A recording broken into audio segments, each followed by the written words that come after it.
जबरदस्त फिल्म आणि रिस्पॉन्स पण जबरदस्त. मित्रांनो, या चित्रपटाविषयी जर बोलायला गेला ना यार, ट्रेलर पण खूप सुंदर वाटलेला. म्हणजे ट्रेलरनेच एक तऱ्हेने अशी एंटरटेनमेंट एक्साइटमेंट होती की असं वाटलेलं की आता हा थिएटरलाच बघायचा. आणि सिरियसली हा चित्रपट इतका जबरदस्त एंटरटेनमेंट देतो की मी म्हणेल की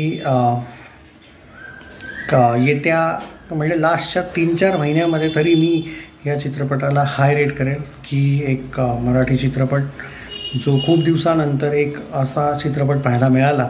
कारण काही चित्रपट लास्टच्या 2-3 महिन्यामध्ये त्यातल्या त्यात काही मोठ्या ॲक्टर्सचे पण असे आलेत ना मराठीत की जे खूप डिसअपॉइंटमेंट बघायला मिळाली.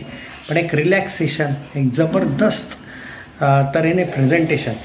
ट्रेलरच्या वेळी पण मी म्हणलेलं ॲक्च्युली की यार या चित्रपटातून म्हणजे एकतर जेव्हा ट्रेलर बघितला तेव्हा मला म्हणजे ट्रेलर या चित्रपटाला मी फॉलो नव्हतं केलेलं. जेव्हा ट्रेलर पाहिला तेव्हा कळलं की नाही यार काहीतरी मजा आहे.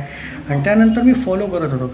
बुकमा शोवर पण एक तऱ्हेने जबरदस्त तऱ्हेने रिस्पॉन्स बघायला मिळत होता या चित्रपटाचा. आणि आता या कलेक्शन वगैरे विषयी तर मी आत्ता काही बोलणार नाही, पण मी एवढंच सांगेल की एंटरटेनमेंटच्या दृष्टीने हा चित्रपट खूपच जबरदस्त आहे. आणि स्टार कास्ट यार, म्हणजे it's like that only. It's not only for Prathamesh म्हणेल मी सर्वांचं कौतुक करेल.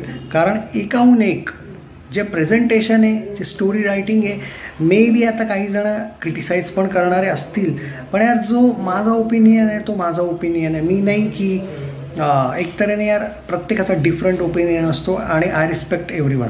सो ठीक आहे, तुमचा कदाचित वेगळा एक्सपिरियन्स असू शकतो, ओपिनियन पण वेगळा असू शकतो, पण मला सरप्रायझिंगली मी स्वतः पण सरप्राईज आहे की नाही यार हा चित्रपट खरंच मस्त आहे. म्हणजे इवन ट्रेलर बघितल्यानंतर पण ट्रेलर आवडलेलाच मला. त्यानंतर पण एक मनात डाऊट होताच की असतं यार कधी कधी ट्रेलरच धोका देऊन जातो की यार चांगला असतो चित्रपट नाही निघत. पण असं नाही आहे, हा चित्रपट जबरदस्त आहे. आणि माझं तरी डायरेक्ट म्हणणं आहे की काही OTT वगैरेची वाट बघायची गरज नाही यार. जा थिएटरला, एन्जॉय करा. You will love it for sure.